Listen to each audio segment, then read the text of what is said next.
এই রাষ্ট্র দ্বিতীয় বিশ্বযুদ্ধের পরে যেখানে বিশ্বের পরাশক্তিগুলো উপনিবেশবাদের বিরুদ্ধে একাট্টা হয়েছিলেন, উপনিবেশবাদের বিরোধী তারা সিদ্ধান্ত গ্রহণ করেছিলেন, সে জায়গায় ইসরায়েল এখনো পর্যন্ত উপনিবেশবাদী মানসিকতা লালন করে একটি জনগোষ্ঠীকে ইথনিক ক্লিনজিংয়ের মধ্য দিয়ে নিশ্চিহ্ন করবার পায়ে তারা খুঁজে বেড়াচ্ছে। আমরা দেখি ইসরায়েল মানবতা বিরোধী অপরাধের চূড়ান্ত সীমা তারা লঙ্ঘন করেছে। সেখানকার নিরীহ মানুষ যারা সিভিলিয়ান আছে তাদের উপরে তারা মুহুর্মুহু তারা আক্রমণ করছে, তারা হত্যা করছে এবং তাদের কোনরূপ কোনো অনুশোচনা আমরা এখন পর্যন্ত খেয়াল করি নাই। আমরা দেখছি ইসরায়েল হামলা করছে সেখানকার নিরীহ মানুষদের বাড়িতে, সেখানকার স্কুল কলেজে, সেখানকার হসপিটালগুলোতেও তারা হামলা করছে।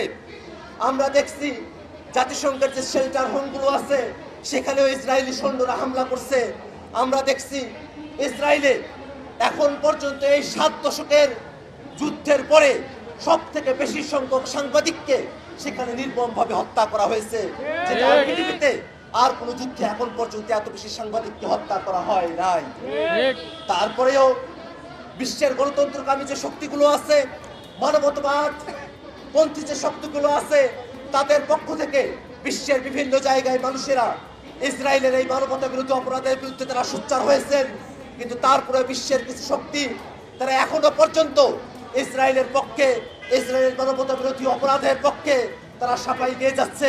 আমরা মনে করি বিশ্বের কোনো মানুষ ইসরায়েলের এই মানবতা বিরোধী অপরাধকে কোনোভাবেই সমর্থন করতে পারে না।